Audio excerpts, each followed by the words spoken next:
Hello everyone.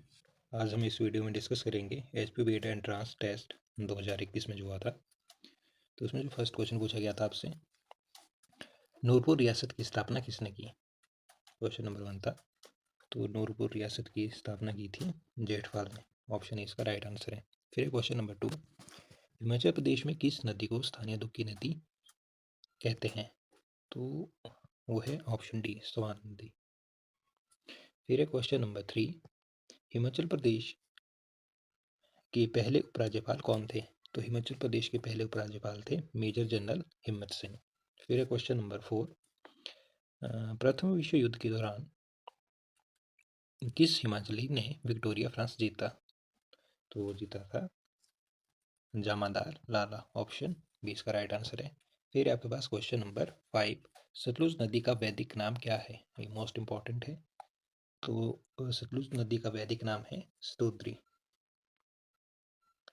Option C इसका right answer है। फिर आता है आपके पास क्वेश्चन नंबर 6, हिमाचल प्रदेश के किस जिले में खोकन अभयारण्य है।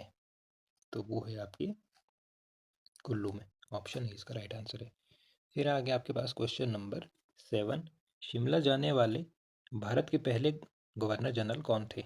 तो वो थे आपके लॉर्ड एमहर्स्ट। Option C. फिर आपके पास क्वेश्चन नंबर 9, हिमाचल प्रदेश का राज्य दिवस कौन सा है। तो इसमें जो गिवन ऑप्शन है हमारे पास, वो कोई भी राइट नहीं है। तो इधर अगर आप 15 अप्रैल इधर होता तो आप बोल सकते थे कि राइट है, बट इधर 5 अप्रैल दिया है तो हमारा राज्य दिवस नहीं है। ठीक है, तो इसमें कोई भी ऑप्शन ट्रू नहीं है। फिर आपके पास क्वेश्चन नंबर 9 आता है, हिमाचल प्रदेश के किस जिले में उल्लाह जल विद्युत स्थित है। तो वो है आपके मंडी जिले में। ऑप्शन डी इसका राइट आंसर है। फिर है क्वेश्चन नंबर 10, हिमाचल प्रदेश के कांगड़ा जिले में अंगोरा खरगोश फार्म कहाँ है। तो ये है आपके कंडवारा में। फिर है क्वेश्चन नंबर 11, हिमाचल प्रदेश के कांगड़ा जिले में किस स्थान पर झाकनी देवी मंदिर है। तो ये है आपके चांदपुर में। ऑप्शन डी इसका राइट आंसर है। तो क्वेश्चन नंबर 12 है आपके पास, सूरजताल झील किस जिले में स्थित है। ये भी इंपॉर्टेंट क्वेश्चन है। तो ये है आपके लाहौल और स्पीति में। ऑप्शन बी इसका राइट आंसर है। फिर क्वेश्चन नंबर 13, ऊना जिले में पीर निगाह मेला किस स्थान पर मनाया जाता है। तो ये बनाया जाता है बशौली में। ऑप्शन ए इसका राइट आंसर है। फिर आपका नेक्स्ट क्वेश्चन है क्वेश्चन नंबर 14,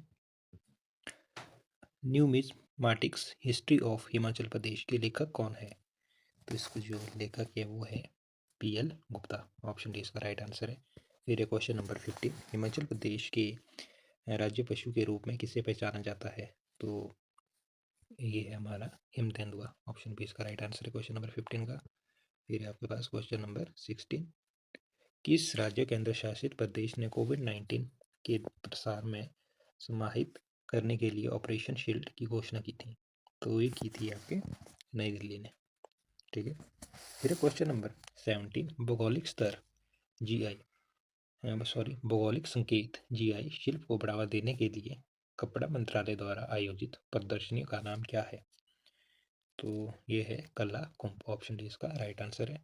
फिर क्वेश्चन नंबर आपके पास 18, स्वावलंबन सशक्त मेगा अभियान भारत के महिला उद्यमियों के परिसर COWE और डैश द्वारा शुरू किया गया है।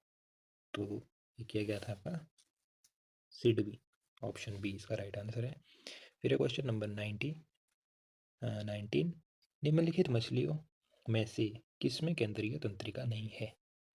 तो इसमें जो आपकी जेली फिश है उसमें केंद्रीय तंत्रिका तंत्र नहीं है। ऑप्शन सी इसका राइट आंसर है।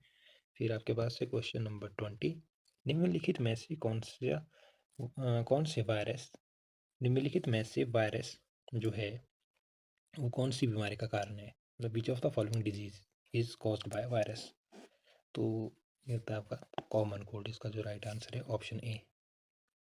फिर क्वेश्चन नंबर 21 है। तो 21 में पूछा गया आपसे, मई 2020 तक किसने राज्यों को एक राष्ट्र एक राशन कार्ड योजना के साथ एकत्रित किया गया है।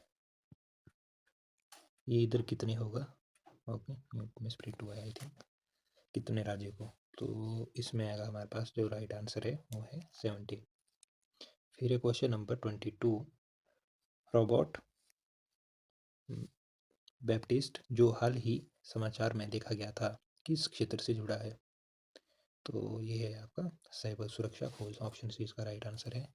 फिर है क्वेश्चन नंबर 23, भारत की एकता और अखंडता में योगदान के क्षेत्र में सर्वोच्च नागरिक पुरस्कार का नाम किस भारतीय नेता के नाम पर रखा गया है, तो आपके पास गिवन ऑप्शन है, तो इसका जो राइट आंसर है वो है ऑप्शन सी सरदार वल्लभ भाई पटेल। फिर क्वेश्चन नंबर 24 आता है, भारत के पहले स्वदेशी विमानवाहक पोत का नाम क्या है जो कोचीन में बनाया जा रहा है, तो वो है क्रांत, ऑप्शन सी इसका राइट आंसर है। फिर क्वेश्चन नंबर 25, वह धातु जिसका लवण प्रकाश के प्रति संवेदनशील होता है, the metal whose salt are sensitive to light is, तो वो है आपकी सिल्वर, चांदी, ऑप्शन बी इसका राइट आंसर है। फिर आपके पास क्वेश्चन आता है सौरमंडल का सबसे गर्म ग्रह है, तो ये जो क्वेश्चन है यहाँ एक दो बार रिपीट हो चुका है बी एड एंट्रांस में, तो इंपॉर्टेंट रहता है इस टाइप का क्वेश्चन, तो इसका राइट आंसर है शुक्र, आपको पता ही होगा। फिर क्वेश्चन नंबर 27, भारत के संविधान में कितनी बार संशोधन हुआ है, तो वो है एक बार, ऑप्शन सी इसका राइट आंसर है। फिर आपके पास आता है क्वेश्चन नंबर 28, भारतीय संसद की लोक लेखा समिति के अध्यक्ष हैं, तो वो है आपके विपक्ष के नेता, ऑप्शन ए इसका राइट आंसर है। फिर क्वेश्चन नंबर 29, 1984 जो है पुस्तक के लेखक कौन है, तो इसके जो लेखक है वो है जॉर्ज ऑरवेल, ऑप्शन सी इसका राइट आंसर है। फिर आता है आपके पास क्वेश्चन नंबर 30, चुनाव आयुक्त निम्न के द्वारा हटाया जा सकता है, election commissioner can be removed by, तो वो हटाया जा सकता है राष्ट्रपति, द प्रेसिडेंट। तो ये थे 1 से 30 तक जो क्वेश्चन थे वो जनरल अवेयरनेस के होते हैं, जो मेनली रहते हैं एचपी और इंडिया से, क्लियर। तो अब क्वेश्चन नंबर 31 से जो 50 तक जो क्वेश्चन रहेंगे वो हिंदी से रिलेटेड होंगे, ठीक है। तो क्वेश्चन नंबर 31 है, निम्नलिखित में से कौन सा अयोग व है, तो वो है आपका विसर्ग। फिर क्वेश्चन नंबर 32, निम्नलिखित में से कौन सा शब्द शुद्ध है, तो वो है आपका प्राण। फिर क्वेश्चन नंबर 33 है, क वर्ण किसके योग से बना है, तो जो क वर्ण है वो बना है क प्लस अ, ऑप्शन सी इसका राइट आंसर है। फिर क्वेश्चन नंबर 34 में पूछा गया आपसे, निम्नलिखित में से कौन सा युग्म शब्द सही है, तो वो है आपका कुल किनारा। फिर क्वेश्चन नंबर 35, पतझड़ का विपरीतार्थक शब्द है, तो पतझड़ का है आपका अपोजिट जो होगा वो होगा बसंत। फिर आपके पास क्वेश्चन नंबर 36 से द्विगु समास का उदाहरण है, तो इसका जो उदाहरण है वो है त्रिभुवन, ऑप्शन डी। फिर क्वेश्चन नंबर आपके पास है 37, सदैव में प्रयुक्त संधि है, तो इसमें जो प्रयुक्त संधि है वो है विसर्ग संधि, ऑप्शन सी। फिर क्वेश्चन नंबर 38, अनुवाद में प्रयुक्त उपसर्ग है, तो इसमें है आपके पास अनु, ऑप्शन डी। फिर आपके पास आता है क्वेश्चन नंबर 39, निम्नलिखित में से कौन सा शब्द दिशज है, तो वो है लोटा। तो ये भी जो क्वेश्चन है ये काफ़ी बार रिपीट हुआ है, क्लियर। तो इसमें कुछ क्वेश्चन ऐसे भी जो रिपीट हुए हैं।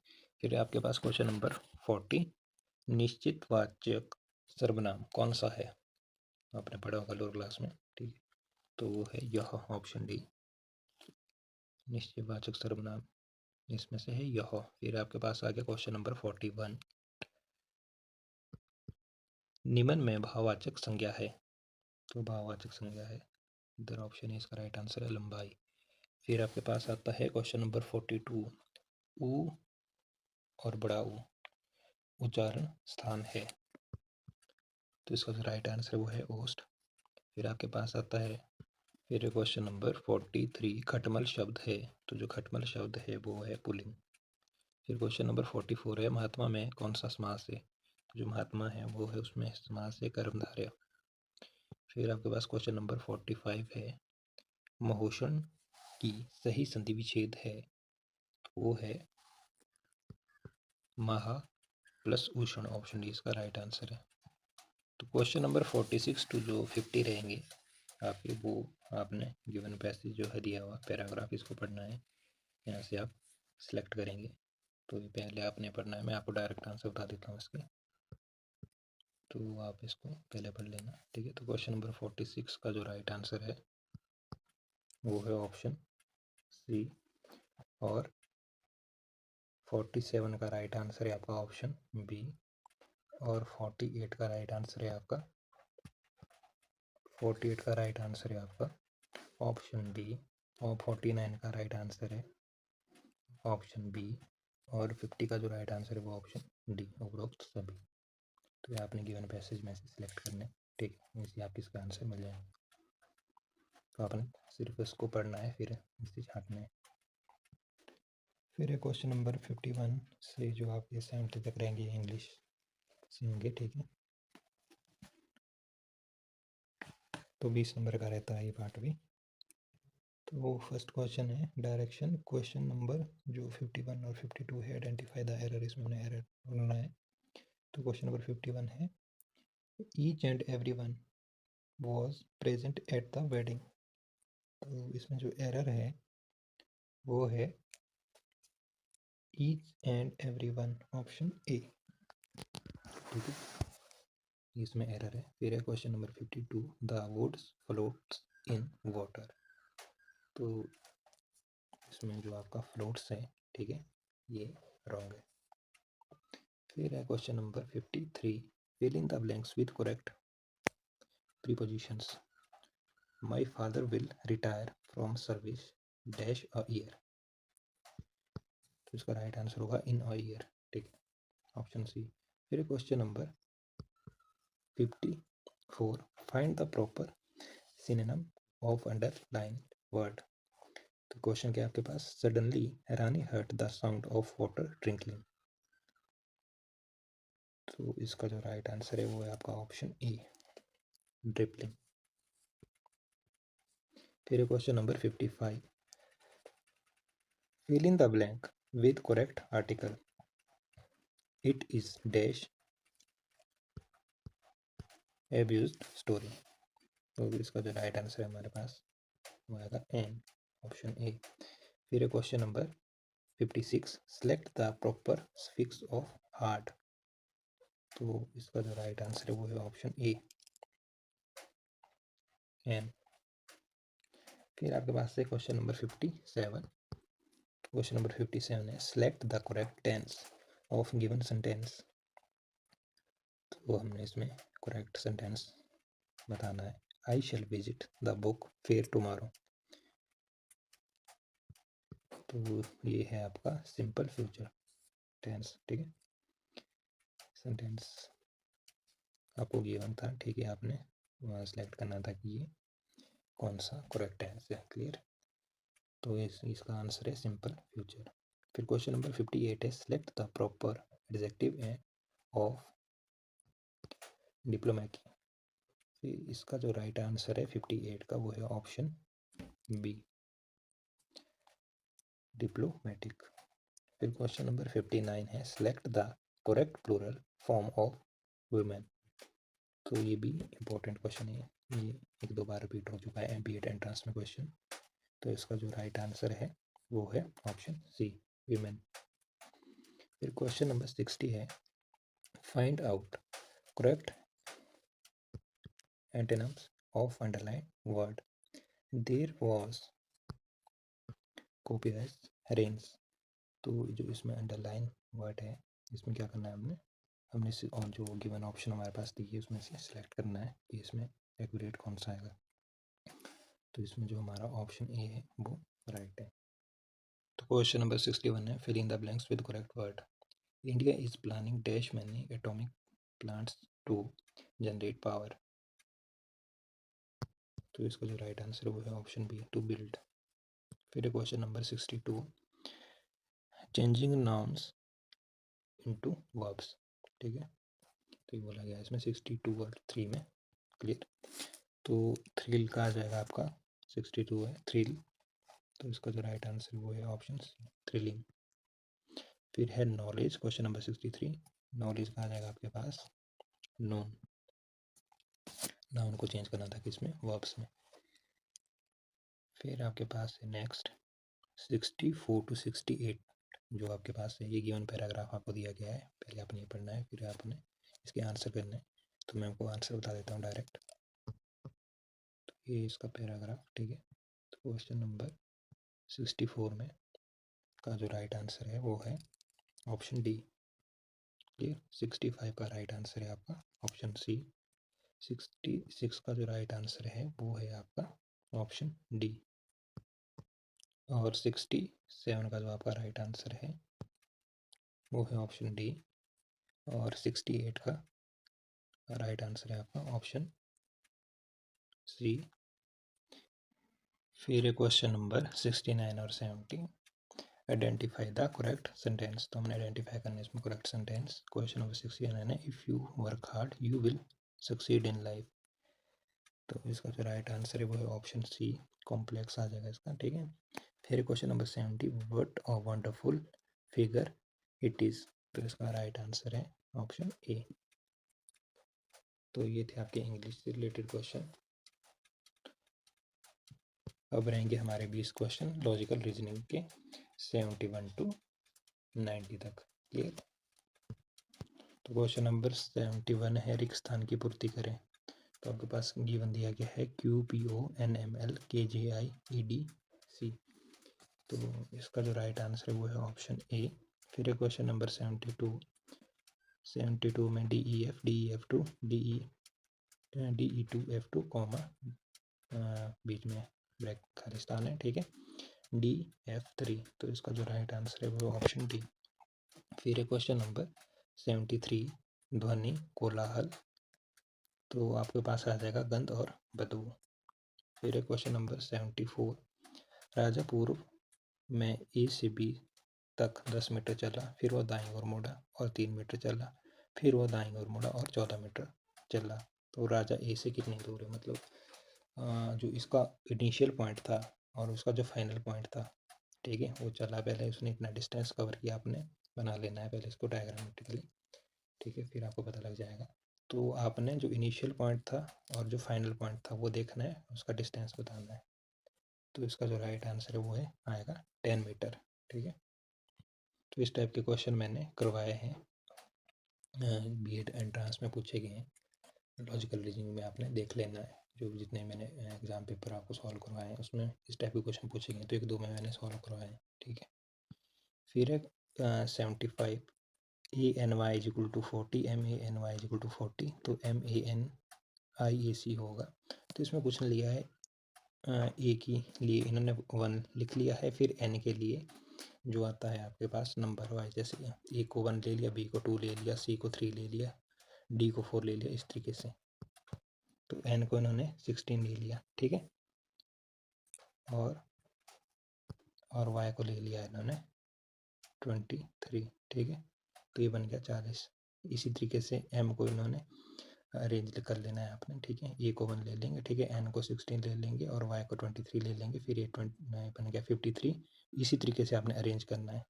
तो मतलब आपने सीक्वेंस बनाना है, जैसे ए को ए दे दिया, बी को 2 दे दिया, सी को 3 दे दिया, डी को 4 नंबर दे दिया, ठीक है। तो इस तरीके से आपने इसकी काउंटिंग करनी, फिर इनको प्लस करना है। तो इसका जो राइट आंसर आएगा 75 को वो है ऑप्शन ए 41। फिर क्वेश्चन नंबर 76, निम्नलिखित प्रश्न में संख्या श्रृंखला में एक पद गलत है, तो गलत शब्द बताएं। तो इसमें जो आपके पास 1 3 10 21 63 129 है, इसमें आपका जो 63 है ये रॉन्ग है, ठीक है। फिर आपके पास है क्वेश्चन नंबर 77, 9 13 और 10 12 के बीच किस समय की घड़ी की सुइयां एक साथ होगी। तो आप इसको डायग्राम बना लेना, आपको एक्यूरेट पता चल जाएगा। तो ये आएगा आपका, इसका ऑप्शन बी इसका राइट आंसर है। फिर क्वेश्चन नंबर 78, तो निम्नलिखित जानकारी में ध्यान से पढ़े और नीचे दिए गए प्रश्न का उत्तर दें, ठीक है।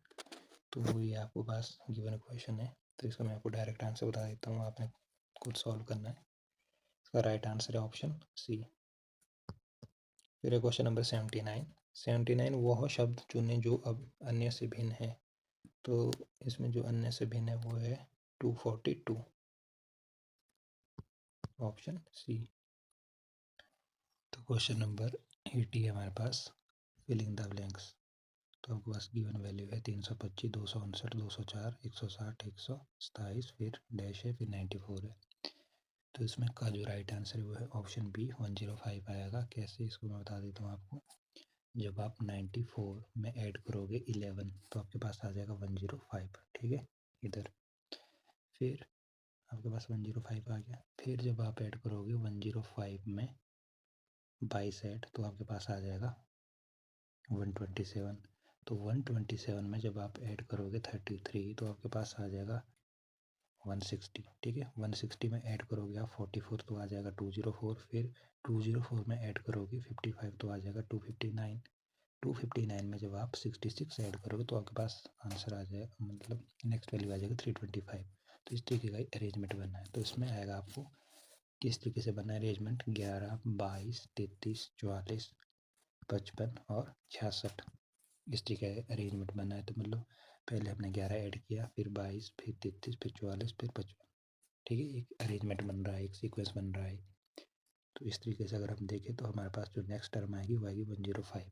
तो इसका जो ऑप्शन बी है वो राइट है। तो नेक्स्ट है क्वेश्चन नंबर 81। निरंजन उत्तर की ओर 150 मीटर की दूरी तय करता है, फिर वो बाईं ओर मुड़ा और 50 मीटर चलता है, फिर वो बाईं ओर मुड़ा और फिर 160 मीटर चला, अंत में वो 45 डिग्री के कोण पर दाईं ओर मुड़ा। वह अंत में किस दिशा की में बढ़ रहा था। तो वो आपने सबसे पहले ड्रॉ कर देना है। ये आपने ईस्ट ले लिया, वेस्ट, नॉर्थ, साउथ, ठीक है। इस तरीके से आपने पहले ड्रॉ कर लेना है। फिर आपने डायग्राम बनाना है कि वो इतने 150 मीटर इस साइड को मुड़ा। फिर आपने जो फाइनल इनिशियल जो मूवमेंट देखना है उसका, तो आपने उसकी डायरेक्शन बतानी है। तो उसकी जो डायरेक्शन है वो होगी आपकी दक्षिण पश्चिम, ठीक है। तो इस पॉइंट पे होगी, ठीक है, दक्षिण पश्चिम। फिर क्वेश्चन नंबर 82। 2:40 पर घड़ी की सुइयां किस कोण पर झुकी होती है। तो ये होता है हमारा 160 डिग्री के कोण, आप चेक भी कर सकते हो, ठीक है। फिर एक कतार में अमृता के आगे 10वीं, जबकि मुकुल के पीछे 5वीं और ममता इन दोनों के ठीक बीच में है। यदि कतार में 50 व्यक्ति है तो ममता सामने की से किस स्थान पर आती है। तो वो आएगी आपकी 18th पोजीशन पे।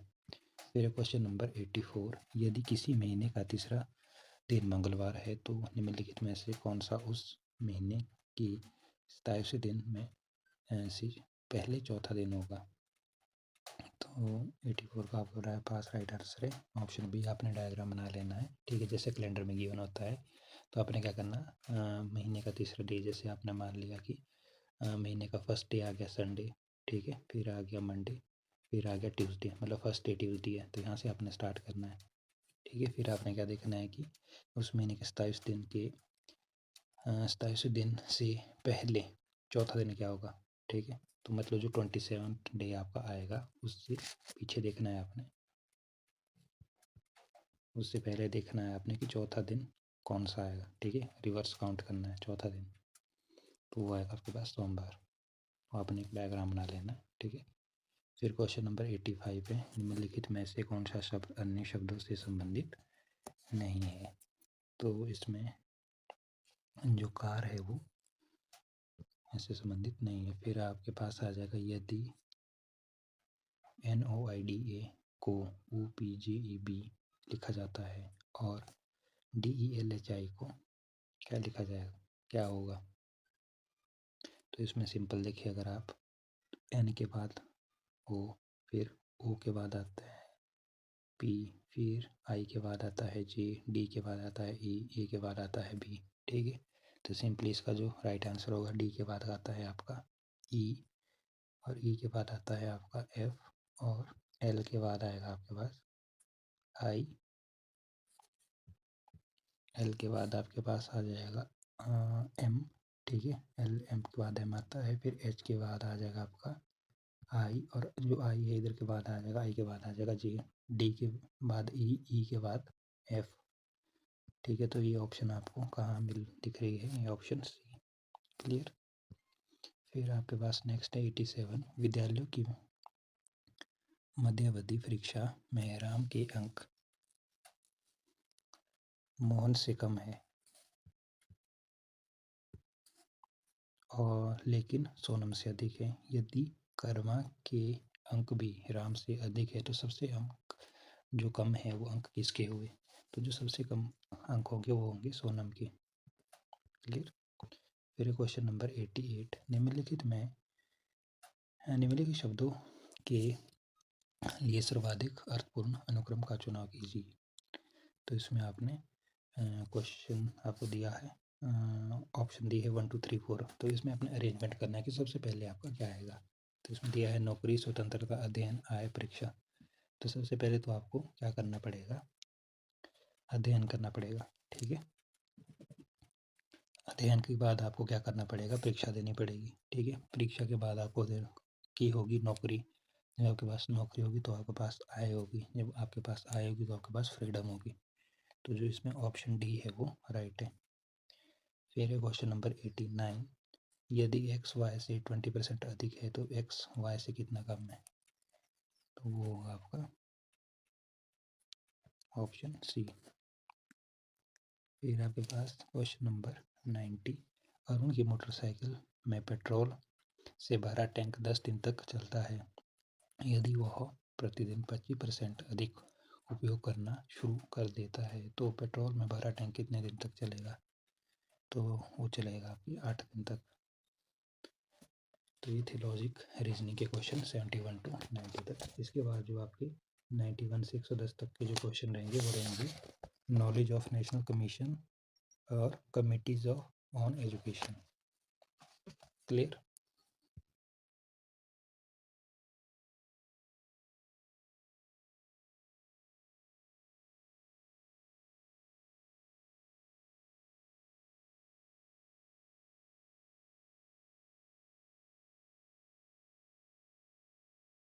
तो क्वेश्चन नंबर 91 है, राष्ट्रीय ज्ञान आयोग के अध्यक्ष हैं। तो इसका जो राइट आंसर है वो है ऑप्शन सी। फिर क्वेश्चन नंबर 92, निम्नलिखित में से किस आयोग ने नैतिक मूल्यों के एक भाग के रूप में मौन ध्यान का सुझाव दिया? तो वो है विश्वविद्यालय शिक्षा आयोग, university education commission. Option B इसका राइट आंसर है। तो नेक्स्ट क्वेश्चन है 93, शिक्षा और समाज के अन्य हिस्सों के बीच उच्च स्तर की अन्योन्याश्रय पर बहुत जोर दिया जाता है, जिसका कारण नहीं है। तो वो है ऑप्शन ए, मनुष्य की सामाजिक प्रकृति। मनुष्य की सामाजिक प्रकृति इसका राइट आंसर है। फिर आता है आपके पास क्वेश्चन नंबर 94, भारत सरकार द्वारा अपनाई गई 1968 की राष्ट्रीय नीति शिक्षा के निम्नलिखित पहलुओं पर जोर दिया। तो वो है ऑप्शन ए, शिक्षकों के लिए पर्याप्त परिलब्धियां और शैक्षणिक स्वतंत्रता। इसका राइट आंसर है। फिर आता है आपके पास क्वेश्चन नंबर 95, SUPW की अवधारणा डैश द्वारा स्पष्ट की गई थी। तो की गई थी ईश्वर भाई पटेल समीक्षा समिति। ऑप्शन सी इसका राइट आंसर है। फिर क्वेश्चन नंबर 96, भारतीय शिक्षा के लिए आज की अंतम महत्वपूर्ण चुनौती किसके द्वारा प्रस्तुत की गई है? तो है जनता की गरीबी। ऑप्शन सी इसका राइट आंसर है। फिर है क्वेश्चन नंबर 97, शिक्षा के राष्ट्रीय प्रथम कार्यक्रम SSA का उद्देश्य है। तो इसका उद्देश्य है प्रारंभिक शिक्षा का सार्वभौमिकरण। ऑप्शन बी इसका राइट आंसर है। फिर है क्वेश्चन नंबर 98, माध्यमिक स्तर पर शिक्षक शिक्षा के लिए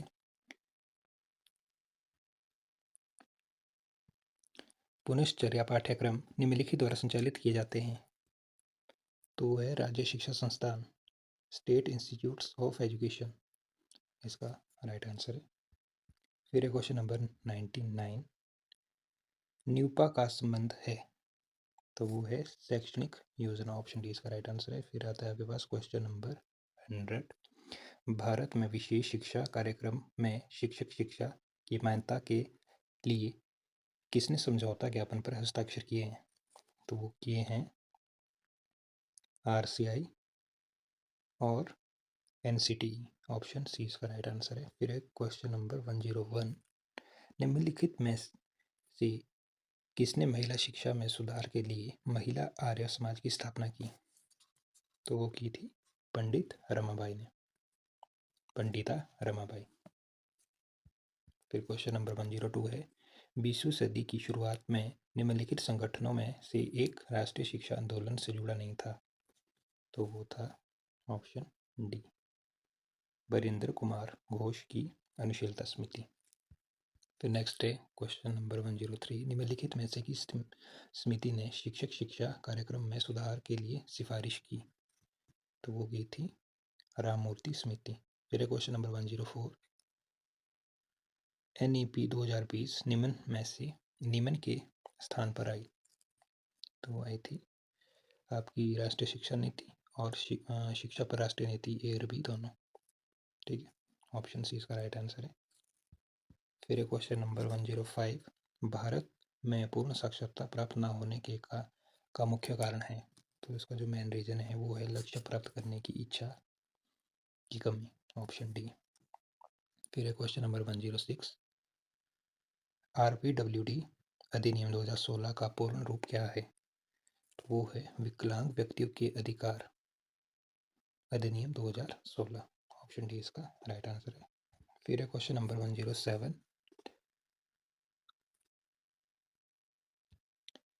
NEP 2020 में उल्लिखित विशेष आवश्यकता वाले बालकों का एक अन्य सुझाया गया नाम क्या है? तो वो है दिव्यांग बालक, ऑप्शन ए इसका राइट आंसर है।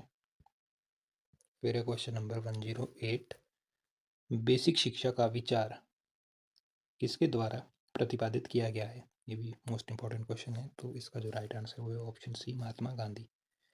फिर क्वेश्चन है 109, राष्ट्रीय शैक्षणिक अनुसंधान और परीक्षण परिषद की स्थापना की गई थी? तो ये हुई थी 1961 में। जो आपका NCRT है, national council of educational research and training, was established in, ये भी मोस्ट इंपॉर्टेंट क्वेश्चन है।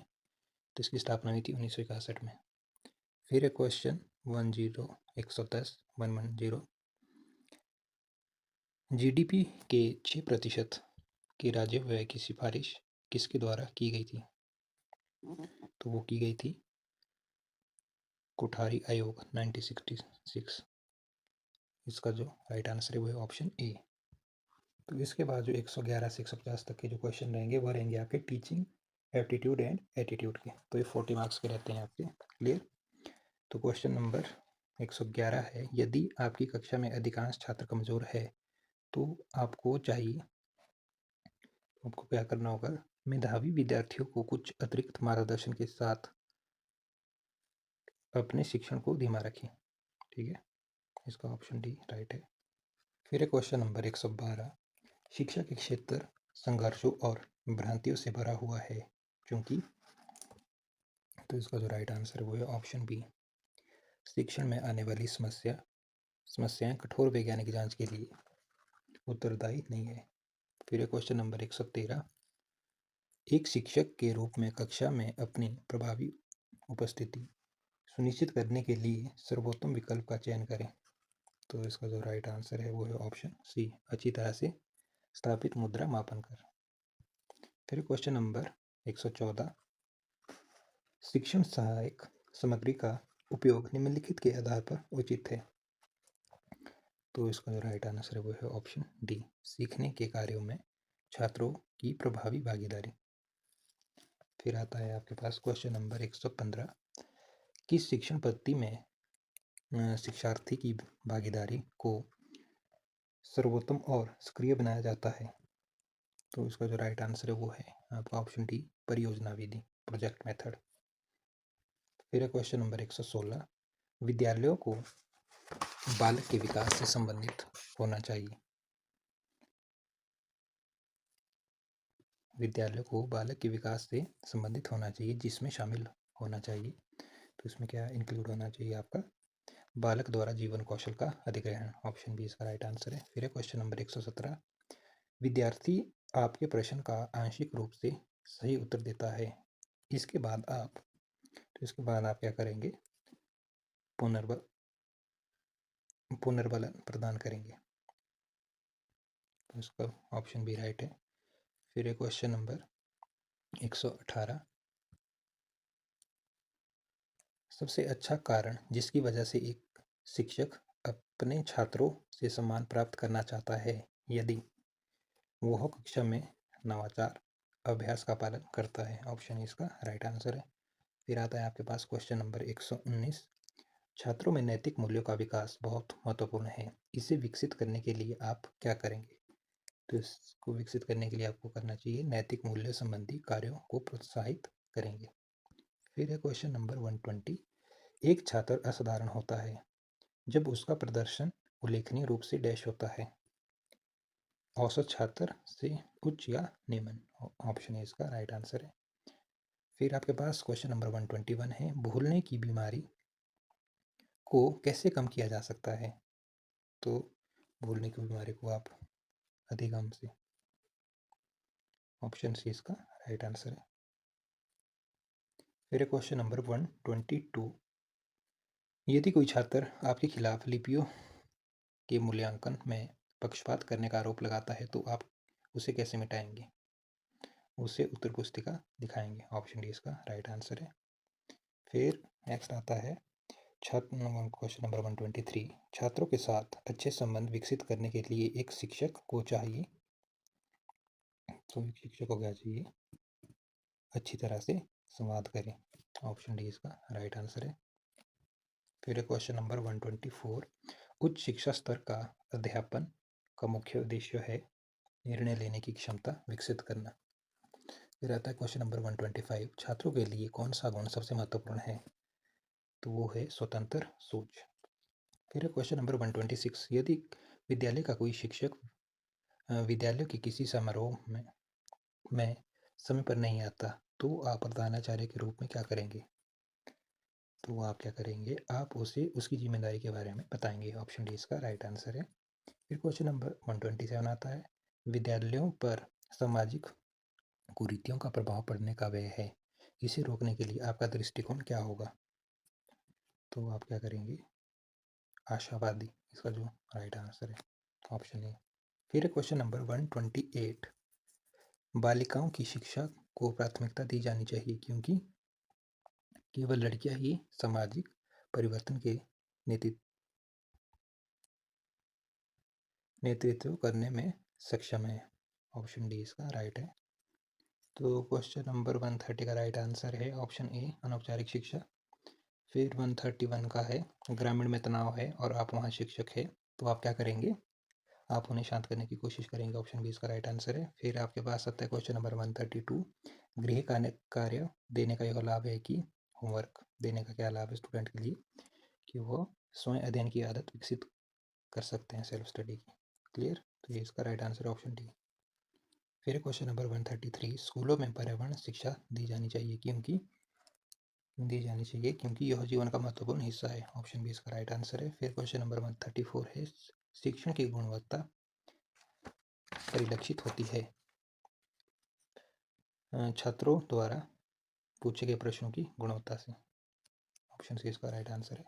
फिर क्वेश्चन नंबर 135, खुली पुस्तक परीक्षा प्रणाली की सबसे महत्वपूर्ण विशेषता निम्नलिखित में से कौन सी है? तो है यह छात्रों को सोचने के लिए मजबूर करता है। फिर आता है क्वेश्चन नंबर 136, दल शिक्षक में विकसित करने की क्षमता है, तो वो है एक दूसरे के शिक्षण के पूरक की आदत। Option C. फिर क्वेश्चन नंबर 137, एक अच्छा संचारक वो है जो अपने दर्शकों को प्रदान करता है अत्यधिक जानकारी। ठीक है, ऑप्शन ए इसका राइट आंसर है। फिर आता है क्वेश्चन नंबर 138, उच्च शिक्षा स्तर पर शिक्षण का मुख्य उद्देश्य है निर्णय लेने की क्षमता को विकसित करना। तो जो ये क्वेश्चन है ये काफ़ी बार पूछा गया है, इंपॉर्टेंट क्वेश्चन है। ठीक है, बीएड एंट्रेंस में। फिर क्वेश्चन नंबर 139, आपके विद्यालय में दीपावली मेले का आयोजन हो रहा है, आप क्या करना पसंद करेंगे? समारोहों में भाग लेना, ऑप्शन बी इसका राइट आंसर है। फिर क्वेश्चन नंबर 140 है, आप कक्षा में एक विषय पढ़ा रहे हैं और एक छात्र उस विषय से असंबंधित प्रश्न पूछता है तो आप क्या करेंगे। मतलब उस टॉपिक से रिलेटेड क्वेश्चन नहीं है, अलग है, तो आप उस टाइम क्या करेंगे। तो आपका जो फर्ज है वो बनता है कि आप कक्षा के बाद प्रश्न का उत्तर देंगे, ठीक है। फिर क्वेश्चन नंबर 141, राष्ट्रीय शिक्षा परिषद का उद्देश्य है, तो उसका उद्देश्य है शिक्षा के महाविद्यालयों में मानकों को बनाए रखने के लिए। फिर क्वेश्चन नंबर 142, यदि आप बच्चों में निरीक्षण करने की क्षमता में सुधार करना चाहते हैं तो आप निम्नलिखित में से किसकी सिफारिश करेंगे। तो इसका राइट आंसर है ऑप्शन डी, मानसिक संकायों का परीक्षण। फिर क्वेश्चन नंबर 143, करके सीखना क्यों महत्वपूर्ण है। सार्थक सीखने को बढ़ावा देने के लिए, ठीक है, प्रमोट्स मीनिंगफुल लर्निंग। फिर क्वेश्चन नंबर 144 है, इंद्रियों के विकसित होने का क्या महत्व है। तो इसका जो राइट आंसर है वो है ऑप्शन सी, अन्य शिक्षाएं इस पर निर्भर करती है। फिर क्वेश्चन नंबर 145, मान लीजिए कि आपको एक हिंदी माध्यम का छात्र मिलता है जिसने अंग्रेजी सीखी हुई है, उससे हिंदी में से अंग्रेजी में अनुवाद करने के लिए 5 वाक्य दिए गए हैं। एक मूल्यांकन कर्ता के रूप में आप उसमें किस पहलू का मूल्यांकन करने का प्रयास करेंगे, ठीक है। तो ये क्वेश्चन पूछा गया है, तो इसका जो राइट आंसर है वो है समझ, अंडरस्टैंडिंग कितनी है उस पर्सन में। फिर है नेक्स्ट, NLM स्टैंड्स फॉर, तो ये होता है नेशनल लिटरेसी मिशन, राष्ट्रीय साक्षरता मिशन। क्वेश्चन नंबर 146, ठीक है। फिर है क्वेश्चन नंबर 147, आपके पास ये सड़कों इसमें गलत है, ये आएगा इधर लड़कों, ठीक है, बॉयज। आपके पास लड़कों और लड़कियों का मिश्रित वर्ग है, उनके बीच सहयोग बढ़ाने के लिए आप कौन सा तरीका बनाएंगे। तो इसका जो राइट आंसर है वो है ऑप्शन सी, उन कार्यों को निर्धारित करना जिन्हें एक साथ करना है। फिर क्वेश्चन नंबर 148, आप सार्वजनिक बोलने और वाद विवाद का प्रशिक्षण ले रहे हैं, आप निम्न में से किस विशेषता के विकसित होने की आशा नहीं कर सकते। तो इसमें जो सेकंड है राइट आंसर, भावनाओं पर नियंत्रण, ठीक है, कंट्रोल ओवर इमोशंस। फिर क्वेश्चन नंबर 149, निबंध